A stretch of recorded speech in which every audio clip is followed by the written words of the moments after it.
We focus on history, culture, religion, art, social, and philosophy of Nusantara. Here, in the presence of Nusantara, we were made to be forgotten about the goodness of ourselves. Because negativity seems to be more interesting for us. Now, I'm Sutoyo Raharto and friends assist you to remind you, to awaken you that we still can find the gems of Nusantara. They are the great sights of Nusantara.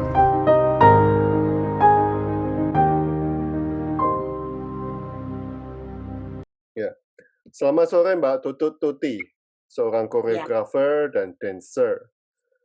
Wow, tetapi saya rasa pembaca puisi yang kuat sekali juga Mbak Tutut.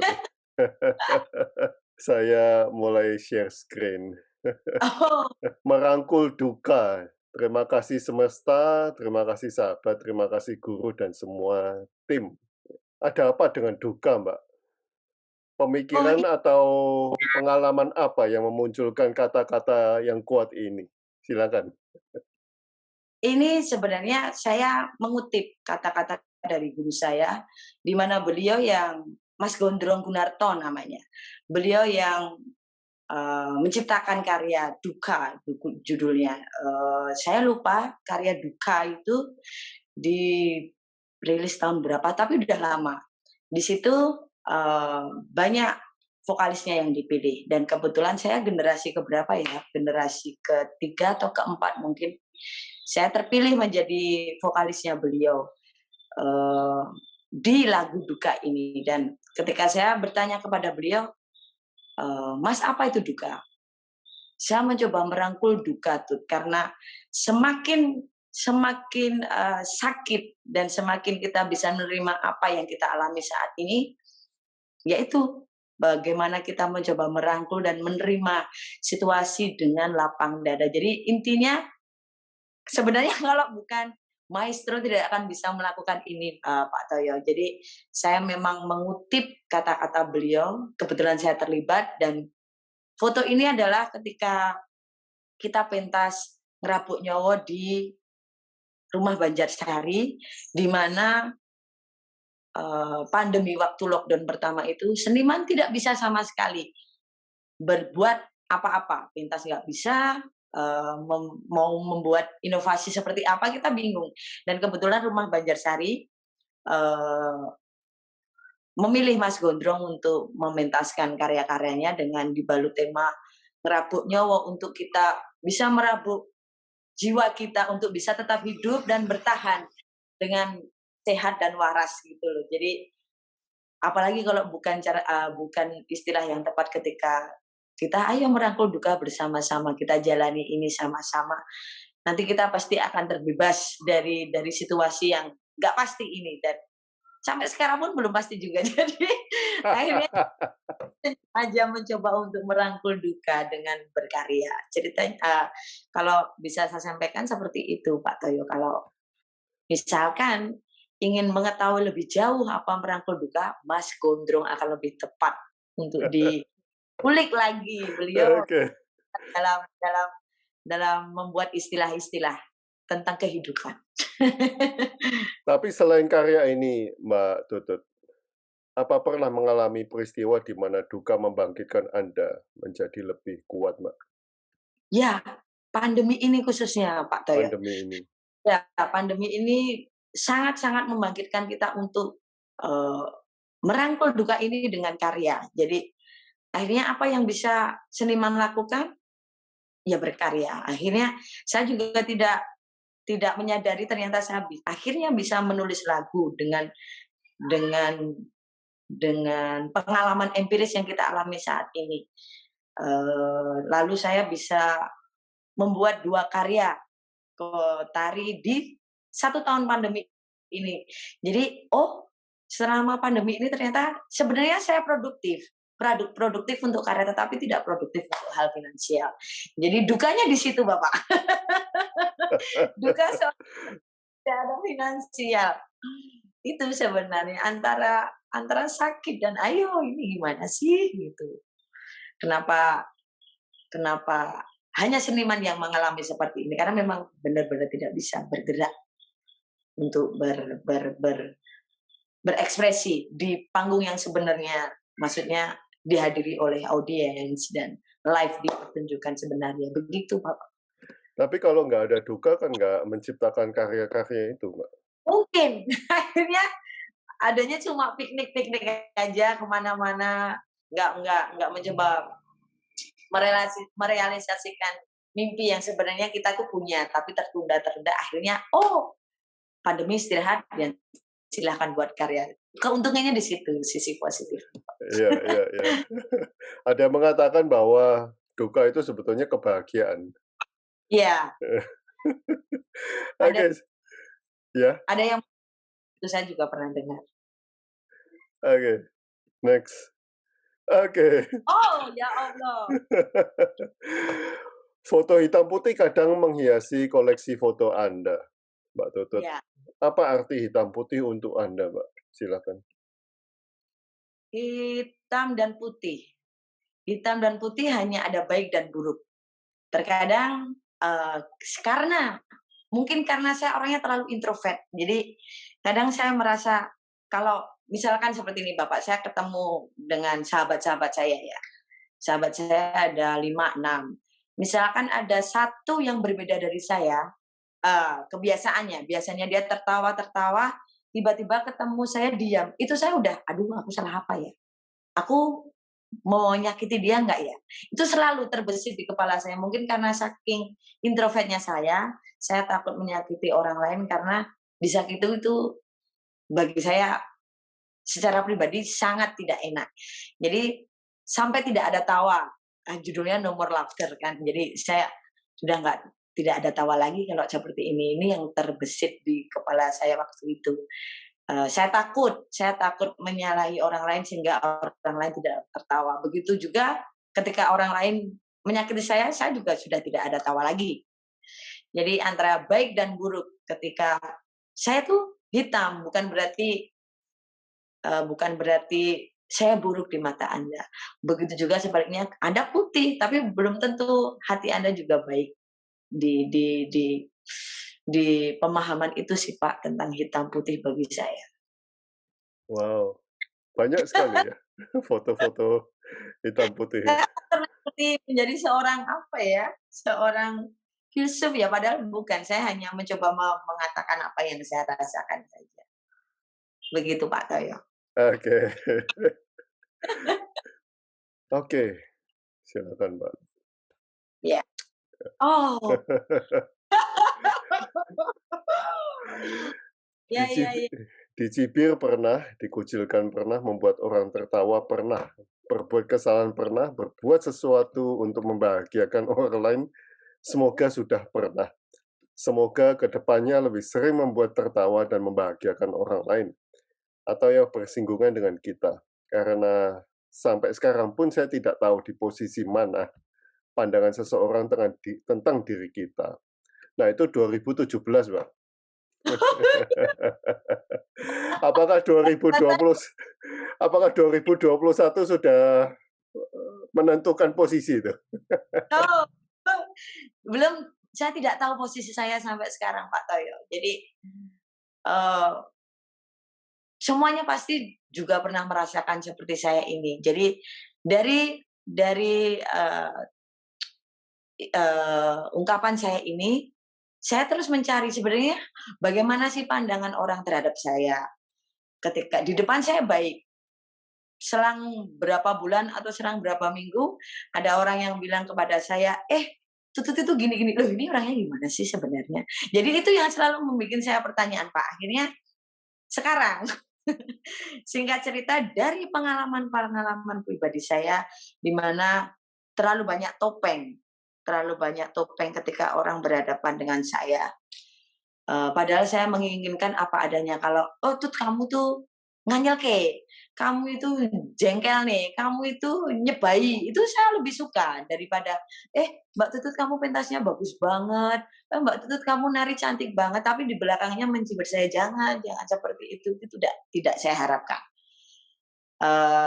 Dulu saya selalu memikirkan ini Pak Toyo, akhirnya setelah saya menikah, suami saya yang mencoba menetralisir pikiran-pikiran negatif saya. Jadi kamu jangan memikirkan itu.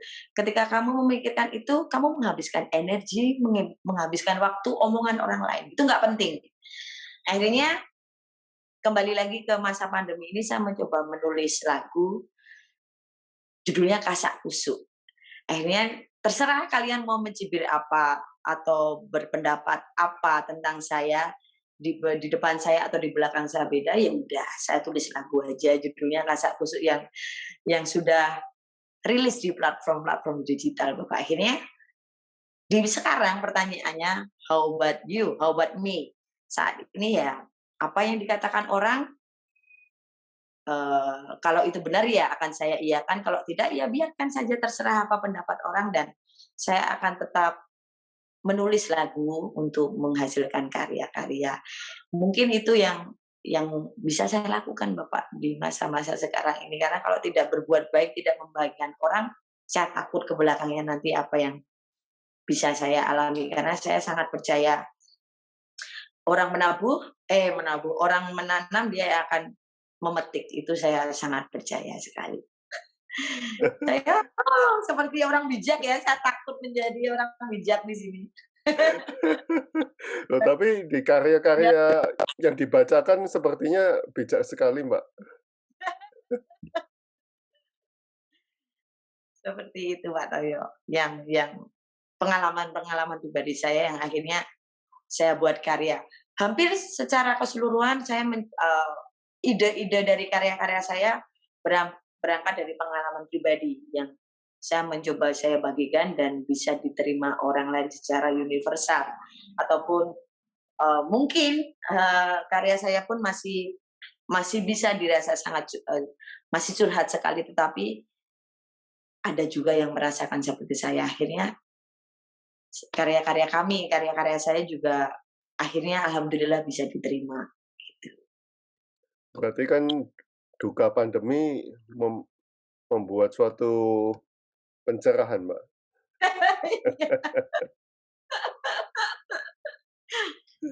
Oke, next ya.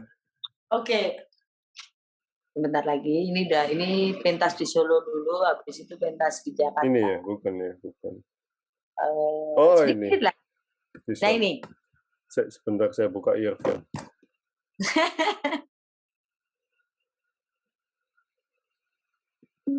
Sahabat yang tak pernah mati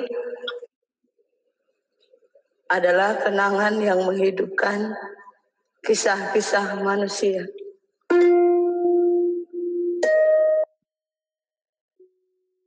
Tubuhku telah kembali ke bumi seperti daun jatuh yang kembali ke tanah.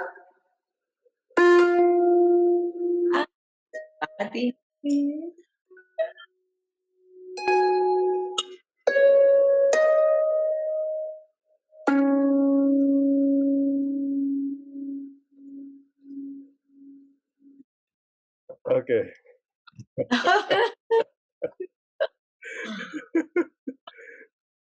Anda kok bisa serius begini, Mbak?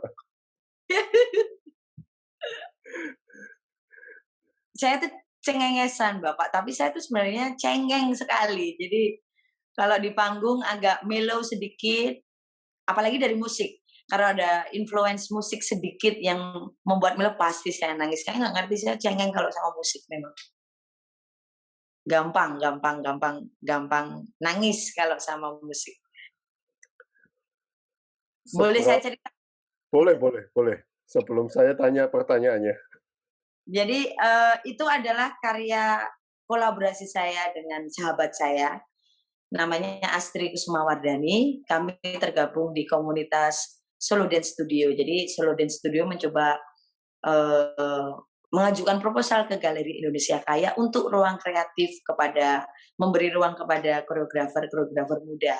Dan kebetulan kami bersyukur karena kami diterima. Dari beberapa pengirim proposal, kebetulan saya diterima dan 10 yang diterima. Lalu di setiap penampil itu ada mentornya. Jadi memang didampingi oleh mentor-mentor yang memang berkompeten di bidangnya. Saya kebetulan didampingi oleh Mas Garin Nugroho. Jadi konsep saya, ide kita mencoba dibenahi dan dibenahi, dibimbing oleh Mas Garin yang dimana akhirnya menemukan format musik, tari, dan puisi. Tari dan musiknya saya dan sahabat saya yang buat, dan ada satu komposer saya yang membantu, namanya Bagus Triwahyu Utomo, dan untuk puisi dan alurnya Mas Garin yang membantu, sangat membantu untuk membuat puisinya. Jadi puisinya itu puisi beliau, di mana di bagian itu menceritakan, akhirnya saya ditinggal oleh sahabat saya, di mana setiap hari bertemu di tempat yang sama, dari tidak kenal sama sekali akhirnya menjadi sahabat, dan dia tidak memberitahu sama sekali kalau sebenarnya dia sakit. Akhirnya di tempat yang sama, di ruang yang sama, dia hanya menitipkan menaruh surat di gitar yang diberikan oleh dia, dan itulah yang tertulis, di mana dia sudah pergi, intinya dia sudah tidak ada di dunia ini, di mana tubuhku pun sudah kembali ke tanah. Kata-kata itu membuat nggak bisa, saya tidak bisa menahan air mata saya, walaupun pentasnya udah sering 7 kali, Mas. Saya tetap menangis dan tetap menangis karena ada pengalaman benar-benar pengalaman pribadi. Jadi 2 tahun sebelum saya pentas karya itu, kita ada berlima sahabat, termasuk teman saya yang kolaborasi tadi, Astri Kusmawardani, ada Dwi Surni, ada Memes, ada saya, dan satunya Tri Rahajeng. Sahabat saya itu penari hebat, dan dia pun sudah mendahului kami. Dan saya juga tidak tahu kalau akhirnya tiba-tiba bertemu dengan Mas Garin dan beliau menemukan ide itu. Itu akhirnya pengalaman pribadi itu tidak bisa saya sisihkan dengan akal sehat, nggak bisa itu terus menempel, dan secara konten dan secara cerita sama, jadi menangislah saya terus-terusan kalau pentas karya itu. Wow. Ya. Tapi seberapa seringkah Mbak Tutut merenungkan tubuhku telah kembali ke bumi, seperti daun jatuh yang kembali ke tanah, Mbak? Untuk saat ini menjadi sangat peka dan lebih bukan peka ya, akhirnya lebih istilah yang tepat adalah, ya, saat ini saya menjadi lebih mendekatkan diri dengan istilah saya adalah meditatif untuk, ya, kita sebenarnya dari tanah, nantinya juga akan kembali ke tanah. Apa yang bisa kita bawa ketika kita kembali ke tanah selain meditatif, dan mencoba menguatkan modal untuk saat kita menjadi tanah lagi, itu yang antara ketakutan, antara belum siap, antara banyak pertanyaan yang selalu ada di pikiran saya, Bapak. Jadi akhirnya saya mencoba untuk berbuat baik, membahagiakan orang lain dengan cara saya menyanyi, saya menari. Semoga hal itu bisa membahagiakan orang lain. Dan sekecil apapun yang saya lakukan, ketika itu bisa membahagiakan orang lain, akhirnya pasti itu bisa menjadi modal buat saya. Itu yang saya yakini sampai sekarang, karena tidak saya pungkiri, saya 100% bukan orang baik. Jadi pasti akan banyak kesalahan. Apa yang bisa saya lakukan sebagai seorang seniman selain berbuat baik melalui karya-karya untuk dinikmati orang lain? Iya enggak sih, Pak? Saya takut mengatakan Wow, selalu berbuat baik itu. Amazing. kalau sampaikan karena siapa sih nggak takut bila kembali ke tanah? Siapa yang nggak takut bila tidak mempunyai modal yang banyak ketika kembali ke tanah selain berbuat baik? Karena tataran baik atau kriteria baik menurut orang berbeda-beda. Jadi kita nggak tahu. Yang penting Sang Pencipta tahu apa yang kita lakukan. Kita benar-benar tulus dan jujur, pastinya itu akan berbuat baik. Itu akhirnya Bapak. Jadi ketika saya jujur dan ikhlas melakukan sesuatu, pastinya akan berbuah baik.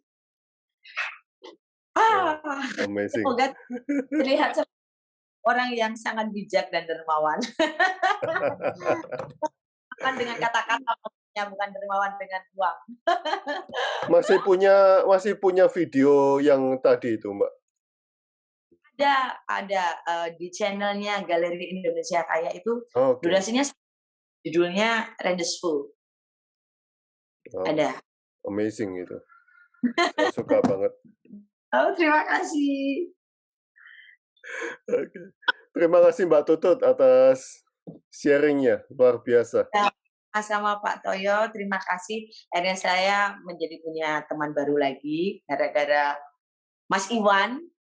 Saudara baru katanya kalau orang Sunda ngomong. Menasihkan saya, terima kasih. Tetap berbagi Bapak.